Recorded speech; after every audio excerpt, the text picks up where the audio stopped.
भैरवी डाक। उस वक्त बहुत से लोगों ने पूछा था कि भैया यह भैरवी डाक आखिर है क्या? जब कल की अवतार का समय नज़दीक आएगा और धर्म की स्थापना का काम शुरू होगा या कोई और कल्ट, तो आप पाएंगे कि एंड टाइम्स यानी एंड ऑफ द वर्ल्ड को लेकर सब में लगभग एक जैसी बातें कही गई हैं। पिछले दिनों ओडिशा के बालासोर या भद्रक में जो भयंकर आवाज़ें आई थीं, जिससे खिड़कियों के शीशे तक टूट गए थे, क्या वो भैरवी डाक था? जब वो पहला डाक होगा तो अगले दिन न्यूज़ में खबर आएगी कि किसी खास इलाके में बहुत से लोग अचानक एक साथ मृत पाए गए हैं। किसी के कान से खून निकल रहा होगा, तो किसी को हार्ट अटैक आया होगा।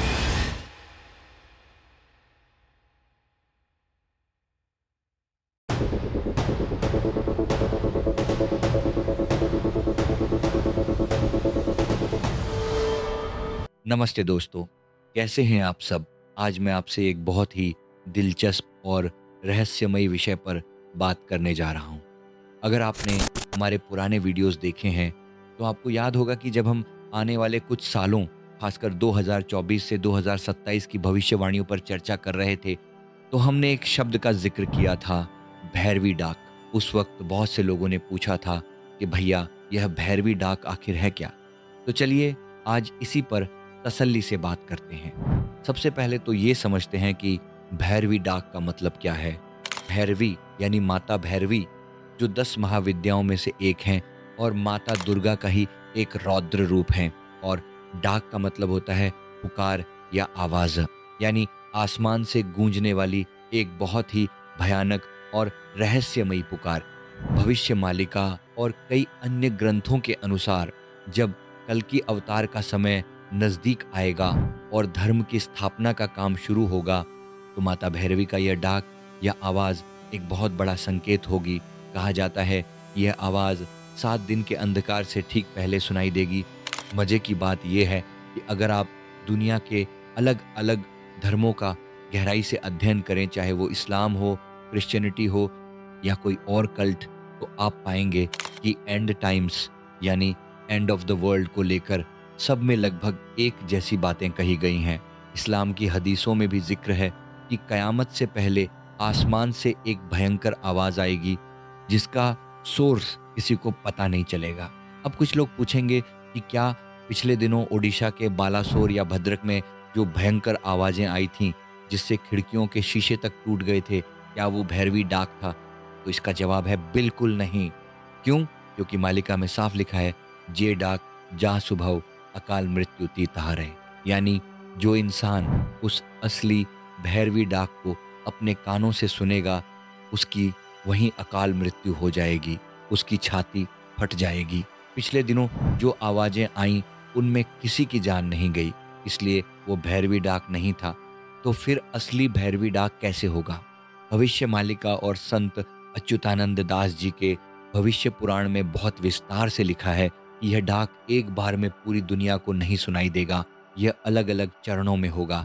कहा जाता है कि पहला डाक ओडिशा के भुवनेश्वर में स्थित लिंगराज मंदिर, जो कि भगवान शिव का मंदिर है, से शुरू होगा। यह चैत्र मास के किसी मंगलवार की आधी रात को होगा। वीडियो में आगे बढ़ने से पहले मैं आपको एक बहुत ही ज़रूरी जानकारी देना चाहता हूँ। दोस्तों, ये मानव जीवन बहुत अनमोल है, लेकिन एक सच्चे सद्गुरु के मार्गदर्शन के बिना इसका असली उद्देश्य अधूरा है। गुरु दीक्षा सिर्फ कोई रस्म नहीं है, बल्कि ये आत्मा के जागरण का वो पावन पल है जो हमारे जन्मों जन्मों के भारी कर्म बंधनों को काट देता है। सद्गुरु का आशीर्वाद जीवन के सारे अंधकार को मिटाकर भीतर एक असीम शांति और सकारात्मकता भर देता है। यदि आप भी इस शांति को महसूस करना चाहते हैं, हमारे श्री परमहंस गुरुदेव जी के चरणों से जुड़ना चाहते हैं और पावन गुरु दीक्षा लेना चाहते हैं, तो ये आपके लिए एक सुनहरा अवसर है। गुरु कृपा से अपने जीवन को सफल और धन्य बनाने के लिए आज ही स्क्रीन पर दिए गए नंबर पर हमसे संपर्क करें। चलिए वापस अपने विषय पर आते हैं। जब वो पहला डाक होगा, तो अगले दिन न्यूज़ में खबर आएगी कि किसी खास इलाके में बहुत से लोग अचानक एक साथ मृत पाए गए हैं। किसी के कान से खून निकल रहा होगा, तो किसी को हार्ट अटैक आया होगा। मेडिकल साइंस के पास इसका कोई सीधा जवाब नहीं होगा, मालिका में लिखा है कि माता भैरवी और 64 योगिनियाँ उन लोगों का विनाश करेंगी जो अधर्मी हैं। अब ये अधर्मी कौन है? वो लोग जो हमेशा झूठ बोलते हैं, जो दूसरों के घर तोड़ते हैं, जो दूसरों की तरक्की से जलते हैं, जो घमंडी हैं, जिन्हें लगता है कि उनके पैसे और पावर के आगे सब बेकार है। कहा जाता है कि 64 योगिनियाँ 64 तरह की भयानक बीमारियों जैसे हैज़ा, डायरिया या कोई नया वायरस के रूप में फैलेंगी, और ऐसे वक्त में कोई वैक्सीन या पैरासिटामोल काम नहीं आएगी। चाहे वेस्टर्न दुनिया इसे न्यू वर्ल्ड ऑर्डर कहे या मालिका इसे विनाश और सतयुग की शुरुआत कहे, इशारे साफ हैं कि दुनिया एक बहुत बड़े बदलाव की तरफ बढ़ रही है। अब सवाल यह है कि अगर ये सब सच में होने वाला है तो हम खुद को कैसे बचाएं?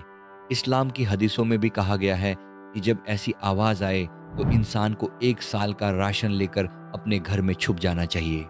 हमारे ग्रंथों में भी यही कहा गया है कि जब ये विनाश का समय आए तो बाहरी दुनिया के शोर से खुद को काट लें। मैं कोई ज्योतिषी या बाबा नहीं हूँ जो आपको कोई अचूक उपाय बता दूं। मैं तो बस आपसे एक सवाल पूछना चाहता हूँ। अगर कल सुबह उठकर आपको पता चले कि यह सब शुरू हो चुका है, तो क्या आप मानसिक और आध्यात्मिक रूप से तैयार हैं? क्या आपकी चिंता अपनी सैलरी क्रेडिट होने की है, या फिर इस बात की है कि आपने अपने अंदर के भगवान को कितना जगाया है? दोस्त, ऐसे भारी समय में आपका पैसा, पावर या घमंड आपको नहीं बचाएगा। आपको बचाएगा तो सिर्फ आपका अपना ऑरा और आपकी आध्यात्मिक शक्ति। इसलिए मेरी आपसे सिर्फ एक गुजारिश है, अब वक्त आ गया है कि हम शाकाहारी बने, सच बोलें, दूसरों के प्रति दया और प्रेम रखें। अगर आप किसी गुरु से जुड़े हैं तो उनके बताए गए नाम, जप और साधना को पूरे समर्पण भाव से करें। अपनी आध्यात्मिक यात्रा को गहरा करें, क्योंकि जिसकी इनर लाइट शक्तिशाली होगी, प्रकृति उसी की रक्षा करेगी। आप इस पूरे विषय पर क्या सोचते हैं? क्या आपको लगता है कि हम सच में ऐसे किसी भैरवी डाक या महाविनाश के करीब हैं? मुझे कमेंट्स में अपनी राय ज़रूर बताइएगा। आशा करता हूँ कि ये वीडियो आपको पसंद आई होगी। वीडियो पसंद आई तो वीडियो को लाइक करें और कमेंट करना ना भूलें, और अगर आप हमारे चैनल पे नए हैं तो हमारे चैनल को अभी सब्सक्राइब कर लीजिए। धन्यवाद।